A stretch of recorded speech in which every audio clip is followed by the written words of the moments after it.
Welcome to Sustainability Now, an exploration of technologies and paradigms to shape a world that works. Designed for socially conscious entrepreneurs and individuals interested in responsible stewardship of the planet.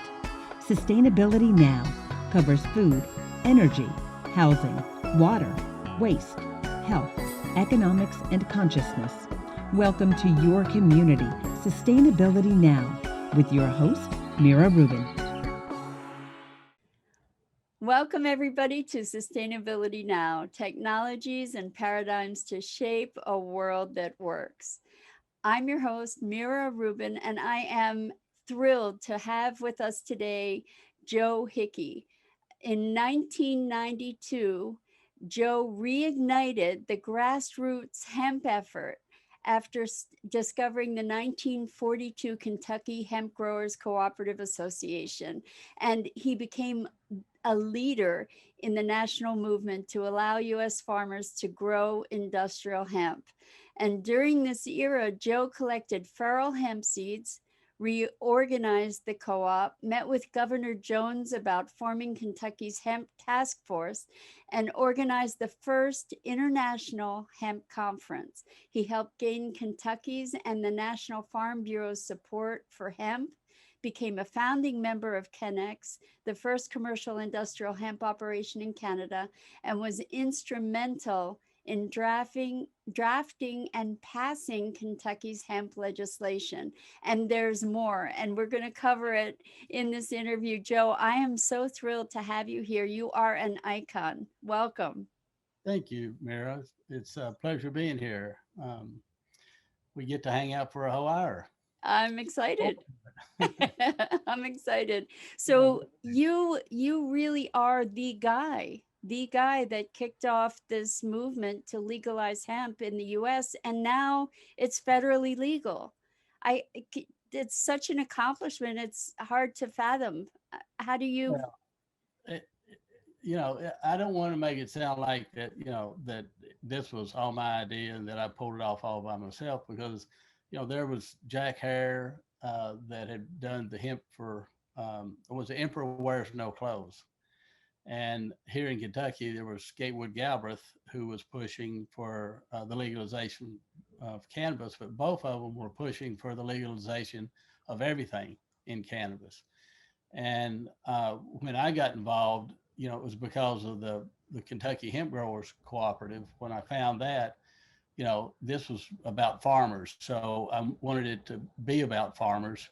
And since hemp is an agricultural crop and marijuana is a horticultural crop, it just made sense to try to do something to help the farmers. And because the marijuana guys didn't need any help, they were doing fine. And, like Gatewood said, marijuana is going to be legal before hemp is. And it was. So, which is insane. Well, totally insane. Yeah. So, and, people say, well, what's the difference between hemp and marijuana? And I think that is an important distinction. And it's the same important distinction between the state of Kentucky and the state of Tennessee. If you go down to the border and you put one foot on one side and one on the other, I mean, you can look down and Tennessee doesn't look any different than Kentucky. It's the same place. There's just this imaginary line that goes through there. And so that's what happened with hemp. This 0.3 and below is considered hemp, and anything above 0.3 is considered marijuana, which is absolutely ridiculous. And the way we got there is in Europe, back when they were writing the EC or the EU rules, the European Union, France had developed a seed that was consistently below 0.3 that was a great fiber seed. And so they arbitrarily had the 0.3 put into the rules, which cut out all these other seed varieties above 0.3 in Europe and made them illegal. So it was kind of a way of having a monopoly by the French. And so that's how we end up with this crazy 0.3, because I don't know any guy smoking or growing any marijuana that's not above, probably if they're not growing something that's above 15%, they're not happy. So again, that 0.3 is just a ridiculous number that really it hurts the breeders as much as it hurts the farmers. Well, We I think a lot of people just really don't understand this whole difference. Even when you're talking about point three, we're talking about THC. THC is the psychoactive property in marijuana.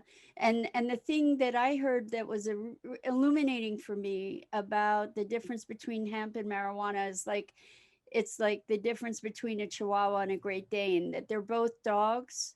These are both cannabis, but they're like distant cousins. Is that a good way to be Well, looking at it? that's a way of looking at it if you're talking about the 0.3 level. If there's no way you can look at a seed crop, whether it's hemp or marijuana, and tell the difference between it. You can tell the difference. If somebody that's smart, you can tell the different types of cedar trees. There's a bunch of different types of cedar trees. They can look at it and tell the difference, but the average person, what is that? It's a cedar tree. So the visual part of it is indistinguishable, except when you're growing for fiber, because should be smaller than your little finger, and it should be inches apart, and it should grow up to 10 or 12 foot tall. So it doesn't look like a marijuana crop, but people that are growing it for seed, it does look similar to it. And if you're growing it for marijuana, they're like 6 foot spacing between each plant.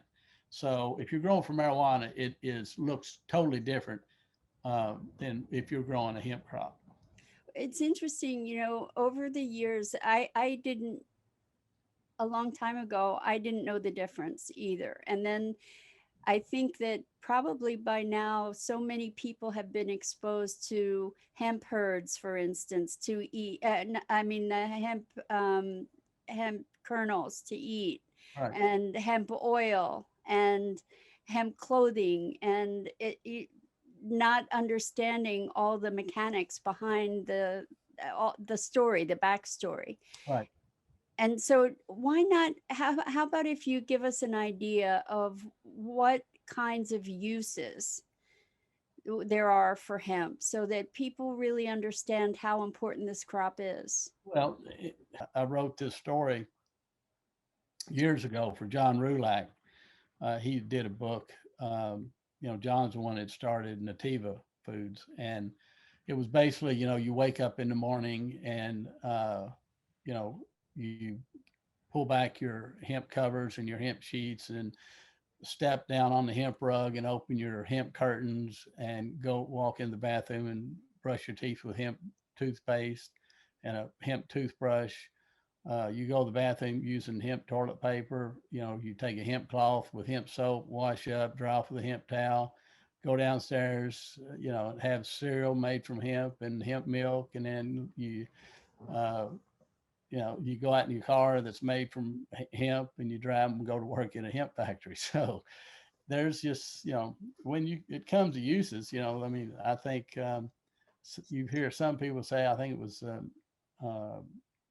what was it back in, it was Popular Mechanics, I think, said there was 25,000 uses for hemp. So there's 25,000 uses for oil, for hydrocarbons. Yeah. Just like it is for carbohydrates, except, like you say, the food part of it and the health part of it. And not to mention that it's good for the soil. Yes. Yeah. But see, I was like you when I first were looking at this, hemp and marijuana were synonymous. Yes. When I found the Kentucky Hemp Growers Co-op, I was just like, what the heck, And even when I went to the Secretary of State's office to find out if there was actually a Kentucky Hemp Growers, the corporation papers and everything. And when I walked in, I didn't have long hair, but he looked at me when I said the Kentucky Hemp Growers, like, is this a marijuana guy? Because back then, hemp and marijuana were synonymous with each other. So hopefully we've changed that over the years. It's so interesting. There was a deliberate misinformation campaign to vilify hemp, I think. Don't you? Oh yeah, well, I mean, they buried that Hemp for Victory movie that the government produced, trying to encourage the farmers to grow hemp for the war effort. So And talk about that because people probably don't know about that. yeah, I mean, just type in Hemp for Victory movie or video or U.S. government uh, tape, but it's probably, I think it's like a 13 or 14-minute tape, and it goes through and tells about, what they want you to do and why they want you to grow it. And at the end, they play the uh, that battle cry song, whatever it is, and they go, at the end of it, they showed Ironsides with all this stuff, and they're going Hemp for Victory. And so that's how it ends. But if you haven't seen it, look up Hemp for Victory. This, you can get it on the internet easy. I have seen it. It's amazing. And what's amazing is that I live in Pennsylvania. Pennsylvania was one of the biggest hemp producing states in the country. And now And people don't even have the technology anymore. They don't have any recollection of it or how to, I mean, learning how to process it and having the facilities to do that. That's been an effort, I think, hasn't it, to I recover think that? that I think that's the exciting part of it, because it's a mini industrial revolution. Because there's not really a lot of technology out there uh, to work with hemp, but it's catching up. There's some of the big tractor and machinery companies now are looking at how to build harvesters and how to build decorticators, and like any industry. And people ask me, well, why hadn't happened quicker? And to me, it's this chicken and egg deal, because the farmers are not going to grow a crop unless they know they have it sold. Right.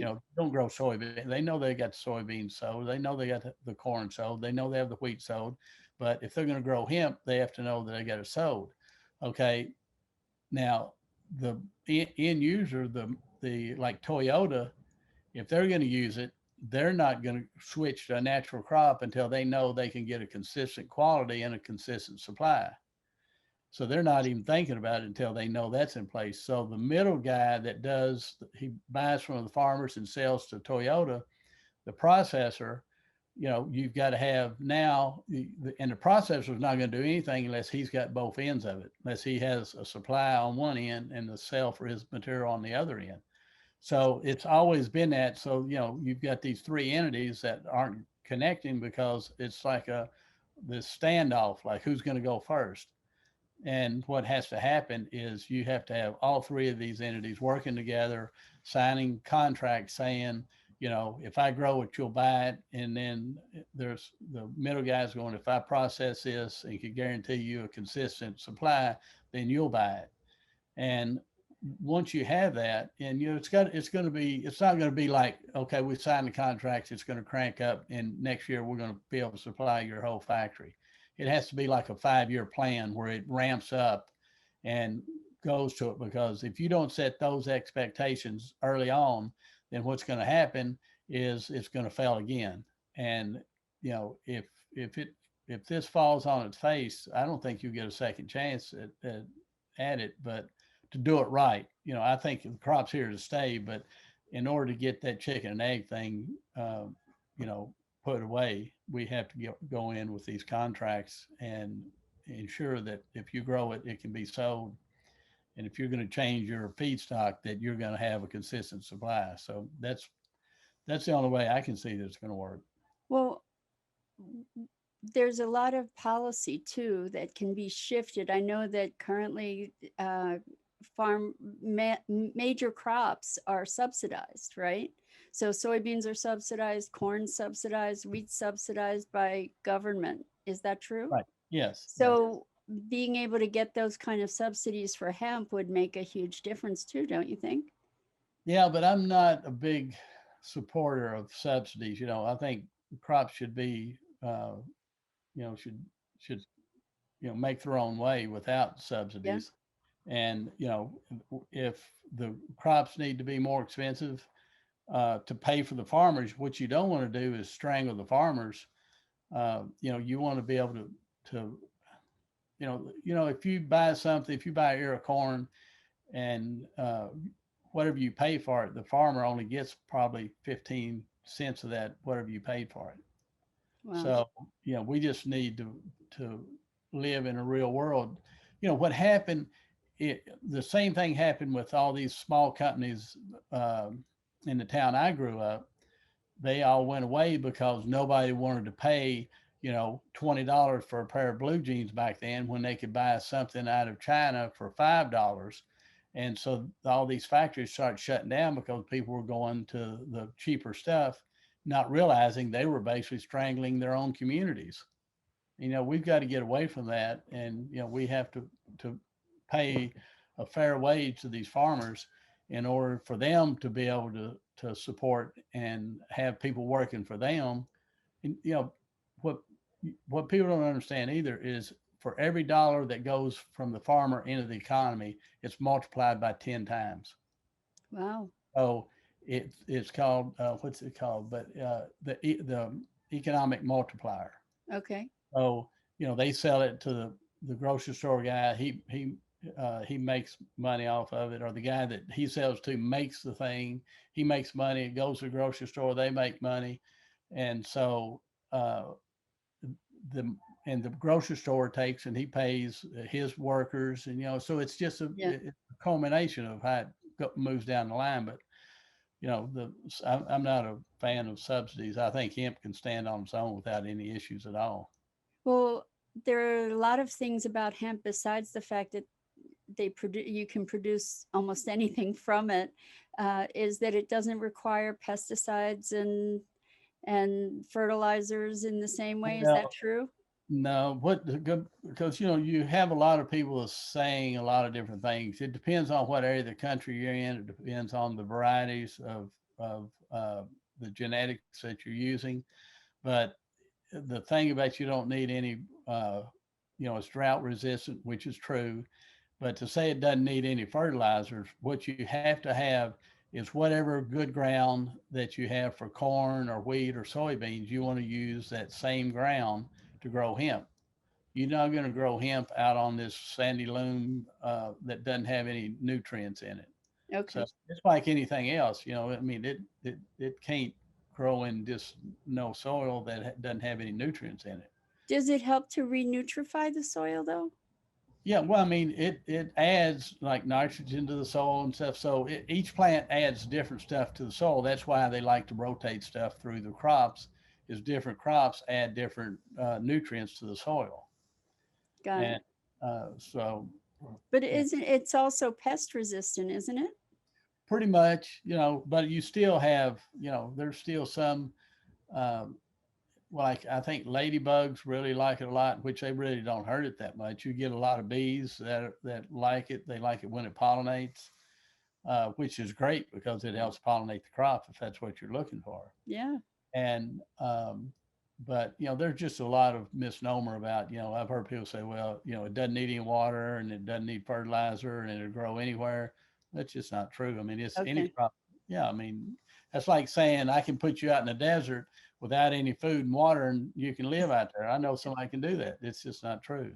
Okay. All right. Well, thank you for clearing that up. So your past is checkered with this in terms of being able to have some real adventures. I mean, you really blazed a trail here, no pun intended. Um, so tell us about your adventure with the feral pot seeds, feral You hemp even do it. seeds. See, See? even I do it and I know better. I don't know. Where do you want me to start? Well, I mean, it's such Well, a great story. Just, Well, with the feral hemp seeds, that was early on when I first started looking at the co-op and stuff. Once I realized, my grandfather was a hemp farmer. I wow. saw all these I found these old archives of pictures of these farmers in Kentucky. Spendthrift Farmers growing hemp was one of the premier farms. I mean, all the big farms were growing it. I have to, I just have to stop you. This is beyond me. How, when hemp was such a huge crop throughout this country and so valued, how did it end, and how did we lose all the technology that we had to have had for it to be a useful crop? I don't understand how that could have happened. Well, what happened is, uh, they were using rope back in the 1800s, 1800s. And uh, there was just, I mean, there was great use for it because it was considered a critical material for war because you had to have the sails and the rope and everything for the war for the ships. So the seeds were like really valued back in the day, back in the late 1700s, 1800s. They were smuggling seeds. I think Henry Clay smuggled seeds to Kentucky out of Russia. And Why did they have to be smuggled? because everybody, it's like nuclear codes now, or the nuclear secrets, because this is, Wow. I mean, it was really important to have a good fiber crop so you could supply your ships. It's like having, uh, it was critical for those guys. So anyway, so they were using that. Okay, so then when you get into the 1800s, it was still going on, but then as cotton came in, um, that took up a little bit of this wind out of the sail, no pun intended, for hemp. But then when nylon and all that started coming in, at the turn of the last century, uh, then that really started changing things because they were using nylon ropes, and that these were all made from carbohydrates that had turned into hydrocarbons, that turned into plastic, that turned into rope, that was replacing the original carbohydrates. So and once the synthetics came in, you just didn't need hemp that much. And there's a lot of conspiracy theories saying that that the oil companies demonized hemp and did that. What was that movie that demonized Reefer madness. Reefer madness? madness. Yeah. And so, But and but who knows? I think it was just an economic thing. didn't And didn't um didn't Henry Ford's first car run on hemp oil? well, it wasn't his first car, but he built a Well, car all out of hemp fiber and basically hemp plastics, and then fueled it with um, not well. He probably had hemp oil in the gears and stuff, okay. but the fuel was like ethanol. He just would he Oh, took okay. stalks and they fermented and made fuel out of it. So And how long after that did it become illegal? well, it's a 1937 Marijuana Tax Act that did it. And basically, what they did is just they formed these rules that made it so onerous for farmers to grow hemp and processors to process it. Back then, after the Marijuana Tax Act, if I had a decorticating facility and I had a bunch of hemp in one building and I wanted to transfer it to the other building, you had to have call a federal agent. He had to watch you move it from one building to the other. So it just added this layer of bureaucracy. And with the Tax Act, if the farmers were going to grow it, they had to get a tax stamp, and they had to pay so much. I forget what it was back then, but it was some exorbitant price um, for this tax. And so that went on, and it was all the the jazz guys were smoking pot, and then everybody was saying, that's corrupting, all the other people. And anyway, that went on, and then what changed it was when the Philippines dropped, fell to the Chinese, and we didn't have access to Manila rope then, the Manila hemp, and Okay. so that's what predicated this Hemp for Victory video that they distributed to all the hemp growing states and to encourage the farmers to grow hemp. And then after the war, they didn't need that fiber anymore. Once they got back in the Philippine fiber, the jute and sisal, they didn't need hemp anymore, and so they just dropped, dropped the program, quit encouraging farmers to grow it. And I think, oh, what was it? I think it was in Illinois. It was the last hemp processing facility went out of business in, I think, 57, 59, something like that. Wow. You know, it's such a tragedy, actually, that hemp was made illegal. We wouldn't be in the state that we're in right now if having to clean up the mess from fossil fuels. And the climate crisis might not be in this state either. Oh, You know, well, I agree, but I think we need to look to the future and see, okay, how are we going to reverse this and, reduce the harm that's been done so far. We've basically put ourselves in a situation where we're higher in, the carbon in the atmosphere than anymore. I think it was in the last 3 million years or something. So we've got to do something to quit throwing it in the air and start sequestering it again, because this, for us, it's not going to make any difference. For our kids and our grandkids and our great grandkids, then it's going to make a difference. yeah. And I think hemp played a big part in that. Well, it sounds like it certainly can be. And there is so much intrigue in the story, that of the legalization, and finally we are in a place where it's federally legal, and but it's still not facilitated in the way that it could be to make a difference going forward. But let's trace that trajectory, and maybe you can tell us how you discovered these incorporation papers for the Kentucky Hemp Growers Association. Well, my dad was a antique dealer among, a myriad of other, things that he did. But after he passed away, he left. There was 4 of these bound up newspapers. Each month they bound the whole section of newspaper up, and I had four copies that I had that Dad had given me. And from 1942. Yes, well, I mean, they were different years, but that was one of them. Okay. So, I just was reading through, and one day I ran across this headline that said F.G. Clay is resigning from the Kentucky Hemp Growers Co-op. So he was being asked by Roosevelt to come to Washington, D.C. and run the Hemp for Victory program. And I was like, well, there was a co-op, tobacco co-op, but a hemp co-op, that was going through my mind. And so from there, I went to Frankfurt, to see if I could find the corporation papers there. And of course, the guy thought, this is what I was telling you, he thought I was, I don't want to say he thought I was a marijuana guy, but he looked at me kind of strange, because everybody thought it was. And anyway, he looked up, couldn't find it. Okay, so I'm leaving and walking down the hall, and it was one of those times that could have changed my whole life, would have changed my whole life if I had taken a few more steps, because I wouldn't have heard this guy. But I heard something, and I go back and I said, did you say something?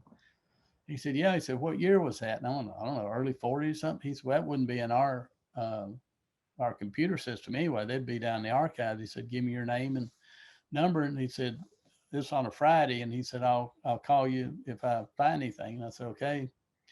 Monday morning, I get this call, and it's going, I found it. I said, well, who? He said, it's Jerry from over the Secretary of State's office, and he said, I found all the tax records, the corporate. He said, I found everything. So I got in the car and went over there, and I was just blown away, and so I took the papers and went to a friend of mine whose dad was real big in the agriculture industry, back in the 40s. And he looked at the papers. He said, well, this is the who's who. This were all the biggest farmers in the county back then. Mm-hmm. And now I'm like, oh, okay, something's going on here. So that was the beginning of, what really kind of set me off into this journey that took me down this road for 28 years. And it's amazing that it's 28 years that you've been at this. Yeah. Did you go? I lived this long. Did you go interview any of those farmers? Like, did you talk to them? Yeah. Well, Uh, I think we interviewed a few of them, but we talked to a whole lot of them that we didn't actually, you know, I wish we had filmed a lot of these guys because even back, Yeah. in the 90s, these guys were 75, 80, 85 years old. Wow. And so there, all these stories are telling us. Well, we found uh, there was a group of farmers that had an old equipment club, where they refurbished equipment and everything. And when we found this old hemp softener and a hemp comb at the Spears feed store in Paris, Kentucky, was just sitting there and been sitting there for 40 or 50 years and just taking up space. And we found it and had these farmers come in and bring their tractor with a belt drive, and we got them cranked up. And these guys were just excited. But, yeah, there was a lot of people we talked to that told us stories that, about the way it smelled back then. They said, we knew when harvest was because you could smell it in the air, because when the male plant pollinates, that's when you harvest it because the male plant, their fiber starts to degenerate after that. And the female starts putting all her energy into making seeds. So her fiber goes down. So right when, that's when the harvest is. So, yeah, but we got to talk to some of those guys. It's one of those things. If you go back in time, you would have recorded all that stuff. Hopefully video, but Yeah. we got some of it. We just didn't get as much as we could have. It's incredible that a whole technology just sort of died off with people, and it's not even that long ago. No, well, and the other thing that was happening is you had this federal program for it was called the Cannabis Eradication Program, and they were paying law enforcement guys, I forget what it was, so much a stalk that where they destroyed, they got, it was a bounty basically. And so by 93, they had really just about wiped it out because I remember when I first came to Lexington, I was, I don't know, 18, 19. And I came up to cut tobacco on Maryworth Farm. And I looked and hemp was up and down all the fence rows. I mean, it was everywhere. Just But wild. yeah, back when I was 18, 19 years old. So what what happened is now all of it's gone by 93, 92 and 93. And so a buddy of mine, Dave Spalding, worked for the University of Kentucky teaching farmers how to grow vegetables. So he knew all these farmers and he said, well, I know where a bunch of hemp is. So we started just going to these farmers and saying, can we collect seeds? So we started collecting all these different seeds from the different farms. Wow. And we took that seed and I won't say we smuggled it to Canada, but it got up there somehow. So we crossed that. That was when we did the Kinex. We had a processing facility. We were growing and processing hemp in Canada in 94 to 2002, but we sent seeds up there and crossed them with Hungarian seeds and developed this variety called Denny. So we had that seed up there. And when Kentucky passed, um, when the federal farm bill passed, Kentucky was ready to go. What year was that? The farm bill passed in 2014. That's So amazing. we brought the Denny seed back to Kentucky and planted it. So that was the first seed. And it was some of the seed that came off of Andy Graves or Jake Graves' farm. And so this seed that we had collected there went to Canada, got crossed, and ended up back down growing on their farm again legally after, I don't know, 50 some years, 60 years. Extraordinary. Yeah. And what was another thing that was kind of serendipitous is during the war effort, the federal government confiscated Andy's grandfather, Jake's dad, had collected all the hemp seeds in Illinois, Kentucky, Missouri, Tennessee, and he had collected thousands and thousands and thousands of pounds of hemp seed and had them in a tobacco warehouse. The federal government came in and took them over because they were going to use them to spread out to the farmers For the war effort. But guess who distributed Jake's dad's seeds? The Kentucky Hemp Growers Co-op. Oh my gosh. So now, this is 6 years later. Now, Jake, his father had the seed taken from him by the government and distributed through the Kentucky Hemp Growers Co-op, and now Jake is the chairman of the board of the Kentucky Hemp Growers Co-op, and using seed that we collected to start the industry up again. That is wild. There was just so many moments like that through this whole thing that I'm writing a book because there's so many stories. We could sit here and talk for hours. And I would love that actually, but I know that we don't have that luxury. No, I know too.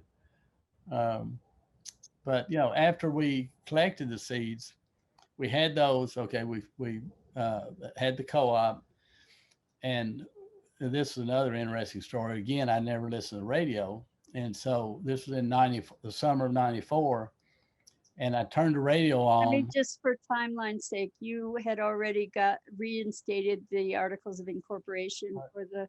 No, we had them, but we hadn't reinstated yet. Okay. Because once I had all this information. I listened to the radio, which I hardly ever listen to the radio, and it said Governor Jones have an open door at 4, and so I talked my wife into going over and taking all this information, and so we ended up sitting down with the governor and showed him all this information, and he was living on a horse farm that was one of the bigger hemp growers. Oh, wow. In the area. So I showed him all this information, and after it was all over, he looked at me and he said, well, Joe said, if you were governor, he said, what would you do with all this information? I said, I'd form a task force to see if what I'm telling you is true or not. And he looked at me and he said, Joe, he said, I have no doubt what you're telling me is true. And I said, well, it's not so much that, Governor, it's that if you form a task force, then it gives validity to the to the people that there's something here. So he said, you're right, Joe. He looked at this James, I can't remember his last name, but looked at his ag guy and said, I want you to work with Joe and let's get this started. So after that, then what was the task force called? It was the Hemp and Natural Fiber Task Force, something like that. So it was a PR thing, really, in a lot of ways, to give credibility to this effort and the plant. Yeah, it was. And so right after I met with the governor, that's when I went to Andy and said, let's talk to your dad about the co-op. And so we sat down and talked to him, and we were going, well, we want to tell you about hemp. And he looked, he says, boy, this I know all about hemp. And he showed a picture of him harvesting hemp after his dad died. He was 16. So he was, there was a picture of him out in the field weighing up hemp. And he said, just tell me what you want to do. And I said, well, we want to reorganize the co-op and want you to be the chairman of the board. And he went, sure. So we reorganized it, reincorporated it, and Jake was the chairman of the board. His son, Andy, who was the president of the Fayette County Farm Bureau. And, everybody knew Andy, everybody knew his dad. His dad was like a pillar of the community. He was the chairman of the board of Nashville City Bank, Emeritus. And so so Andy was the president, and then I was executive director. And, because executive director basically does the day-to-day stuff. And so that's how it took off. And then we just started going to Farm Bureau meetings. We got the National Farm Bureau Federation to pass a resolution supporting hemp. What year was that? I think that was 97, I think. After I met with Governor Nunn in 94, we started getting a lot of PR and everything. And so the phone rings one day and it's Woody, and we talk, and he comes in, brings his wife and his daughter, Denny, who we named the seed after. They came in and stayed for a few days. But wait a second, you didn't say who Woody is. Oh, Woody Harrelson. Oh, Woody Harrelson, the actor. And so, so anyway, after Well, when he came in, my younger brother of mine had passed away like 3 or 4 months earlier, and I grew up in a family of 8 boys and 1 girl. So uh, when I met Woody, it was just like Bob coming back. I mean, they both, when they walk in the room, you just feel their presence, and they were just magnanimous personalities. So we just hit it off, and Woody was like, and still to this day, he's like a brother. So anyway, we're kind of scheming on what to do, and he said, "Tell me how I can help." So we were one day talking about it, and they had the legislator had taken out the exception for hemp out of the marijuana law, because What does that mean? The exception? that in federal law and in state laws, because most state laws just mirrored the federal law, they said marijuana is this, and except for the seed and fiber, and so they made exception basically for hemp in there. And so the state legislature had taken that, Kentucky had taken it out of theirs uh, because of Gatewood. Gatewood was like a thorn in their side trying to get them to legalize cannabis. So tell everybody who Gatewood was. Gatewood Galbraith was a amazing guy. He was Lincoln-esque. He was tall, lanky, had a gigantic personality. He walked in the courtroom and controlled it. He ran for governor, and the guys that ran against him absolutely just, they'd rather eat rocks than debate Gatewood, because he was just such a honest guy, and just he would say whatever he was thinking. So they decided they're going to, this is kind of a jab at Gatewood. So they took and changed that law. So Woody and I were sitting talking, and Woody just let me just get clarification. So they changed the law, which made, how did that impact hemp somehow? Because it made hemp illegal, because they took the hemp, it says the seed there, except for the seed, the fiber, and they were just naming the parts of the plant that didn't, that weren't included in marijuana. So that was how they did that for hemp in the legislature. So we were, Woody had done People versus Larry Flint, where Larry had tested the law, and Woody's going, well, let's figure out how we can do this. So I said, okay. So I got an attorney, and he found an attorney that would, where we could plant the seeds, and he would prosecute it. And if with the idea of testing the law. Yeah, because if he won, then we were going to appeal it to the next higher court. And then if we won, they were going to appeal it to the next higher court. So we were just going to appeal it until we got Supreme Court. And it was just basically for PR. So you kind of were playing both sides, in other words. Well, both of us were, both sides were playing the middle. Got it. And so we only had Woody plant 4 seeds, because 5 seed would have been a felony. And so, you're kidding. Wow. So he planted 4 seeds, or Woody planted 4 seeds. I called the cops on him. And this is documented in film. Yes. Yeah.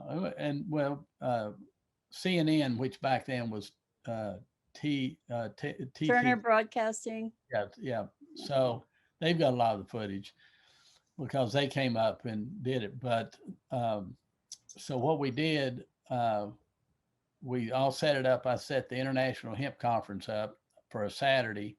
So I had all these people from all over the world come in, and all over the United States.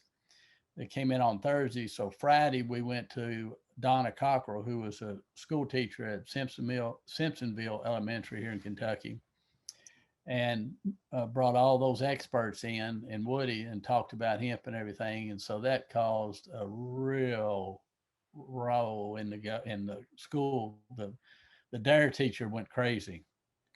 And which teacher? The DARE, DARE. Okay. And so she just went crazy in the newspapers, saying Woody was a bad influence, and you shouldn't be teaching the kids this and everything. So On Saturday, we had the front page of the paper talking about Woody's visit and the controversy. And Saturday, we had the International Hemp Conference and brought all these experts and went through the whole thing. And then so on Sunday, we had the headlines for the conference the previous day. We were on the front page.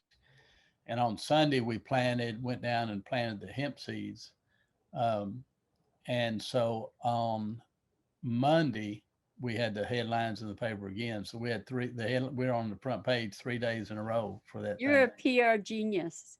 And No joke. well, what happened is we'd gone to the legislators and asked them if they would pass a bill, and they said, "You're crazy." They said, "Everybody thinks hemp is marijuana, so until you can separate the two in people's minds, we're not going to do anything."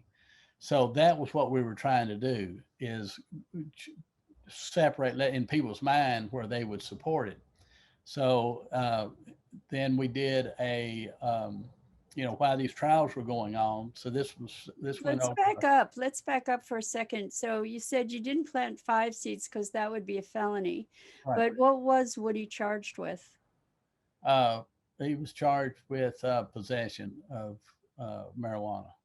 Possession of marijuana. Okay, and it wasn't a felony, it was a misdemeanor? Yeah, because it was only 4 seeds. Okay, because I was maybe under the misimpression that if you guys lost, he could have ended up in jail. He could have got 30 days. Wow. Could have been fined and got a 30 days. That was kind of the angst that Woody had. Like, will I go to jail for this? I said, well, yeah, it's a possibility, but it's not really. I don't think there's a big possibility of it, but there's always that chance. That's really daring. So in the meantime, while these trials were going on, we got the University of Kentucky to do a survey, and the survey came back and showed that 76% of Kentuckians either strongly or somewhat favored allowing farmers to grow hemp. Wow. So we took that and started, hitting the legislators now, because what they wanted, we had. And so in 2000, we had Woody's final trial. And a friend of mine who was the governor of Kentucky back when Nixon was in, he's a right-wing law and order Republican governor. But he was an older gentleman and knew about hemp. And I asked him if he would represent Woody in the trial. And he said, sure. He said, I'll do that. So I'll tell you a funny story, a quick story, but I gave Governor Nunn this hemp candy bar before the trial started. And so he was doing closing arguments. And he said, well, ladies and gentlemen of the jury, he said, he pulled his side pocket. He said, I've got a hemp bar here. And he said, with permission of the court, he rips it open. He said, I'm going to take a bite of it. Being a governor, he didn't say, I'd like to have the permission of the court. He just assumed the permission. And so he takes a bite, and he's chewing it up, and he's looking back and forth to all these jurors, and chewing it. And then he finally takes a big gulp and swallows, and he keeps looking at them. And he looks at the candy bar, and he said, well, ladies and gentlemen of the jury, he said, I got it on me, and I got it in me. He said, so if you're going to convict Mr. Harrelson right here, he said, you're going to have to convict me too. And you could see all of them were just like, and he was also arguing for jury nullification, which they will not let you do, but he's a governor. What are they going to tell him, but please describe jury nullification, because it's a really interesting. The juror, he was telling the jurors, you're the last bastion, against laws that are wrong. And, if you think a law is wrong, then you should not find this man guilty. You can't do that now. It's called jury nullification. You're saying the law is bad, and you can't do that in court and get away with it now. But he was getting away with it. So anyway, so we passed. Woody was found not guilty in 2000, and then so in 2001, because in 2000 we almost had enough votes to get our legislation passed, but then in 2001, we finally, Andy and Dave, we went around and were lobbying, and when we had somebody, a senator the House had already passed it, so we were getting the senators, and we finally got enough senators for it. because we'd gone to David Williams, who was the president of the Senate, early and said, we'd like to have this heard if, if we get the support. And he said, if you get support, I'll let it hit the floor. So we got support, went to him. He went, we didn't go to him. He wouldn't see us. So, but he was not going to let it hit the floor. So I went and saw Governor Nunn and told him what was going on. He said, get in the car. So we drive over and we walk into the David Williams. He was the president of the Senate. We walk in, the governor said, just wait out here, Joe. And the lady says, Governor, he's got somebody in there with him. And the governor just kind of looked back and said, that's okay. And just walks in the door. And a few minutes later, some guy walks out. And then about 4 or 5 more minutes later, the governor walks out and he said, it's going to be heard. So the next day it was heard and we got the law passed. But the thing that really gave us the upper hand is I had the forethought of adding one sentence to the end of that bill, and it was that Kentucky immediately adopts any and all federal rules and regulations pertaining to industrial hemp. So what happened is when the Farm Bill passed in 2014, and we already knew it was going to pass in the later part of 2013, because Mitch McConnell's here, the ag commissioner then was working with Mitch, and he's told us it was going to pass. So, but when it passed, we didn't have to, because our law said we adopted the federal rules and regulations, and our legislation was for research. And so we were able to get started quick. We didn't have to pass any more legislation to allow farmers to grow hemp. We had already done that through that last sentence. Wow.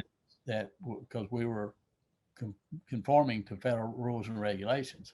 So that's what gave us the upper hand. And then brought the seeds back from Canada, and so we had the seeds to it was funny because Jamie Comer was the Secretary of Agriculture, and we met with him, and I told him, I said we've got seeds, but they're not in the state, but if we get them here. And he looked at it, he said, if the seeds are in the state, they're legal. I went, okay. So we got the seeds somehow back out of, I think it was UPS. So they were accomplice. Wow. Yeah, that's an international crime, right? Right. So they were involved in that, I guess. But we got the seeds down. And like I said, we replanted them on Jake's farm that the seeds had originally come from, those 60 years ago. Remarkable. It's been an interesting 28 years. Well, you're playing the long game, and you're a remarkable strategist. Well, Because I think it's what I tell my grandkids. It's a matter of believing in something, and not letting go. yeah, And just seeing it to the end, and or have it see you to the end. One of the two. so And well, dedicated that you can make anything happen. I love that. That's really true. It's just keeping the vision and keeping one foot in front of the other, right? Yeah. Keeping it Yep. in focus. So the thing that is interesting is that I think a lot of people that are aware of what, that hemp is now legal and marijuana is also becoming legalized, they are not aware that it's actually still a struggle, that growing hemp is still a struggle. You sort of mentioned that with the 0.3% or 0.3 THC, but let's talk a little bit more about that and what the struggle is for the farmers and what's happening with the eradication program and such. Well, I don't know for sure, but I've heard the eradication program is still out there, but I don't think there's much hemp to be eradicated. At least there isn't in Kentucky. But I think the big struggle right now is that 0.3, because what happens is even some of these crops that are really good fiber crops, or even really good seed crops, sometimes they'll go over the 0.3 level. There was a crop, I think it was 0.5 or 0.6, and the state came in and destroyed the crop. so that farmer that spent probably, $20,000, $30,000 planting that crop and getting it ready had it destroyed by the state. So to me, that is the biggest challenge for farmers. The other challenge is for breeders, because if you're working with, you can breed down 2.3, but you're liable to lose some of the different good qualities in the fiber or the seed or whatever it is. And so if, you know, what I've been telling the legislators, if we can get, 1%, because nobody's going to smoke anything that's 1%. I mean, you'd be crazy to. But if we could get 1% for the farmers and, 2 or 3% for the breeders, it would really help kickstart the industry, because now it's going to open up. We're not going to be like France and have this 0.3 where just a certain group of geneticists have these varieties that you can access. It's basically a monopoly. So just get rid of the monopoly and, go to the 1%. And even that's an arbitrary number. You're just picking a number, why isn't it 1.1378, Yeah. It's all of our arbitrary numbers, but you just have to get something that helps the farmers where they're not going to lose a crop if it spikes at the end of near harvest. Well, it seems to me that with the legalization of marijuana, that would, this whole issue is going to go away, is it not? because you've already got the regulations ingrained into a system. And once you do that, it's hard to get them back out of the system. Hemp shouldn't be any more regulated than corn, right, or soybeans, but because of, the early regulatory framework that was put into place, now we're stuck with that. And, I think it's going to kind of be interesting where a hemp crop is going to be more regulated than a marijuana crop. It's insane. It's, but going back to what you said earlier about conspiracy theory, isn't there conspiracy theory that the whole reason that marijuana was made illegal was to get rid of hemp so that it wouldn't compete with fossil fuel and timber? There's that conspiracy theorist, but I have people talk about that, and I was going, look, that happened in the past. Let's look to the future and figure out how we can go from here, because the past really doesn't, talking about the past doesn't help us on this path to reintegrate the hemp plant into American agriculture. It might illuminate some of the machinery behind it, so that it might illuminate like where there might be resistance, or the influence of that resistance. I think the resistance is going to be overcome. It's going to be like a flood. So the resistance will just be over, because the main resistance was the police early on. The state police here in Kentucky just were adamant about it. And when Canada, when they legalized it there, when I met with the, I testified in front of one of the committees, I said, because the state police were right there sitting in the next table, and I was going, it seems kind of interesting to me that that the argument here is that our state police aren't as intelligent as the Canadian Royal Mounted Police, because they know the difference and they're able to regulate it up there. But we're arguing that our policemen, our law enforcement is not as as smart as these guys.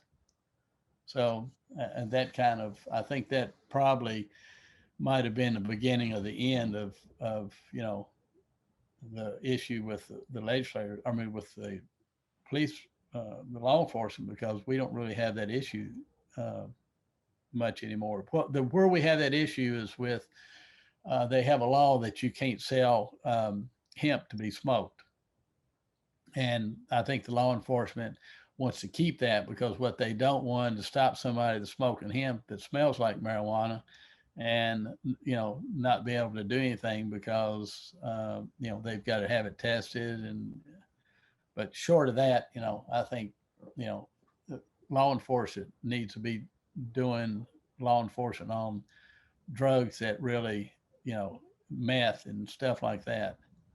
So it sounds like on the moving forward, where we want to be heading is changing the point three and finding these kinds of consortiums, contracts that can be built to be able to ensure that there's product and producer and supply, Right. end user.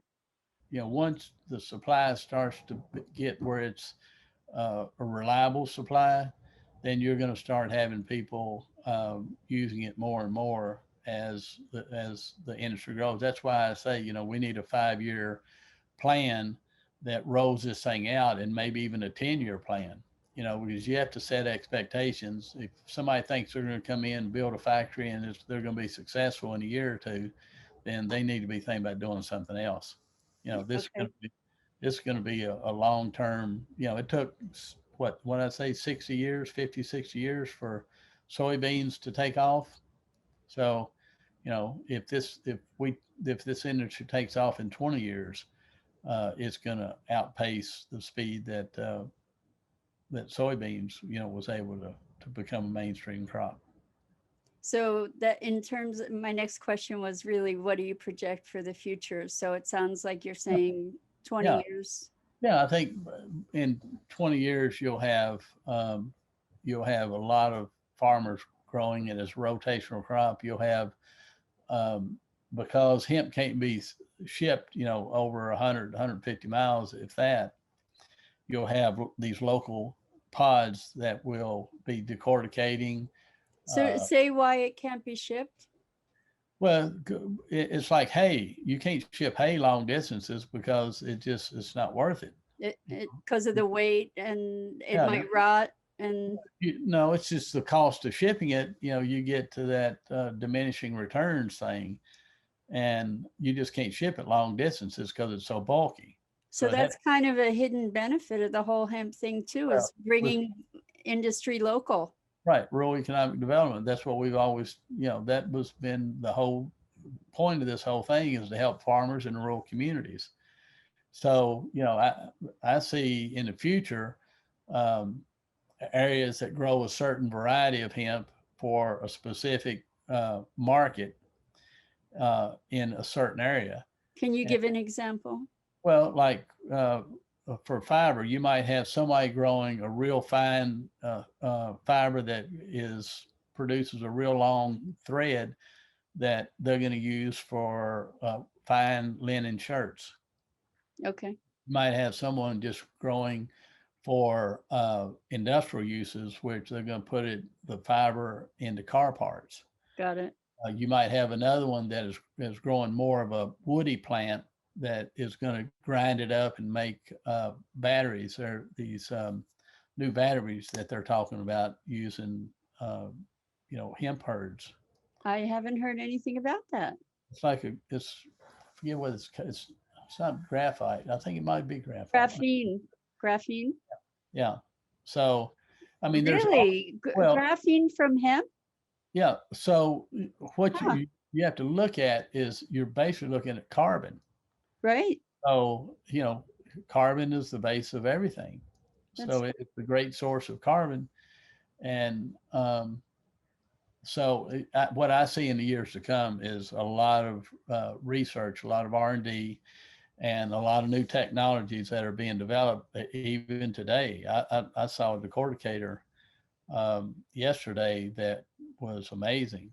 Can That's you explain to folks that are listening what a decorticator is? But decorticator basically, the simplest form is they're fluted rollers, and those rollers basically take the whole stalk in and break it up, and they separate the woody, soft inside of the plant, the core of the plant, from the long fibers that are around the outside that hold the plant rigid.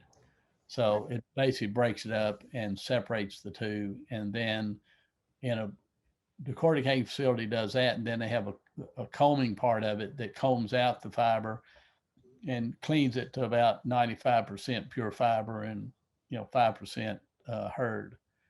And in the herd, you'll have 95% herd and 5% fiber.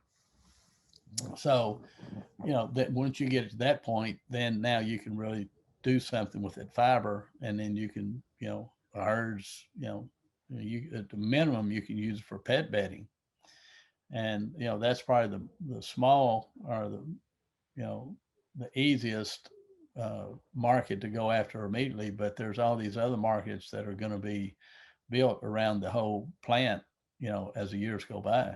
I think that one of the things that people associate with hemp as much or more than anything else is CBD. And we haven't really mentioned that at all.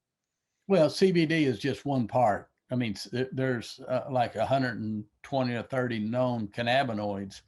And most people, beforehand just talked about THC. And then, CBD hit the mainstream about 5 or 6 years ago. But there's all these other different cannabinoids that are in there, and that have beneficial, properties to it. Medicinal properties. Yeah, like the CBN is great for sleep, and CBG is good for, what was it, for memory or something. But there's all these different. You got to get me some of that. Yeah. Well, what was funny, my mother, she passed away in, March. And before she passed away, she was starting to get the early onset of dementia. And so I started giving her CBD, and within probably, 6 weeks, 5-6 weeks of taking it daily, she was, because she wasn't conversational, she'd sit around the table and just kind of look at everybody and just kind of like she's listening. But then she got to be conversational again. So there's all these things, and they're all anecdotal, but you take all these anecdotal things that CBD and these different cannabinoids have done for people, and it's amazing. It is amazing. I've heard miraculous stories. It's the hemp. This is like the new frontier. It's funny because the more I learn about it, the more it really does sound like a panacea. Like it really does kind of solve the spectrum of issues. Well, if you were a snake oil salesman, you'd love hemp, because you start like, it'll do this, and it'll do this, and it'll do this, and it'll do it even this. does windows. For sure. Yeah, it would do windows. To shine them up with. Yeah, exactly.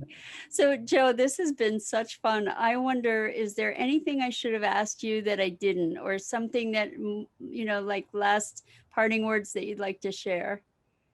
No, I just want people to know that, if you have something you're passionate about, just stick with it, because if you do, you can make a difference in the world, and that's that, and be kind.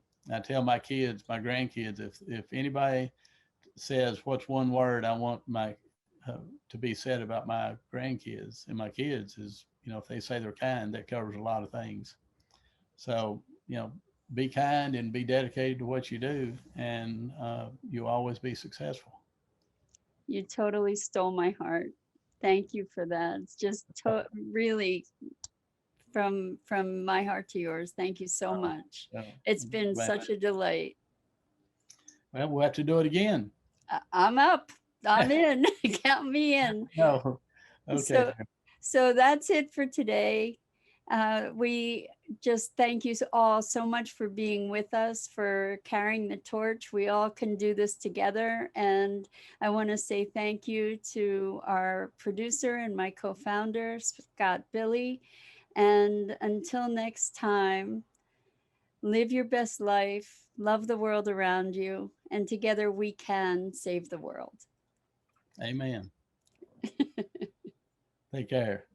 Thank you for listening to Sustainability Now, solutions to shape a world that works. Visit sustainabilitynow.global for resources related to today's program. And be sure to subscribe, share, and follow us on social media.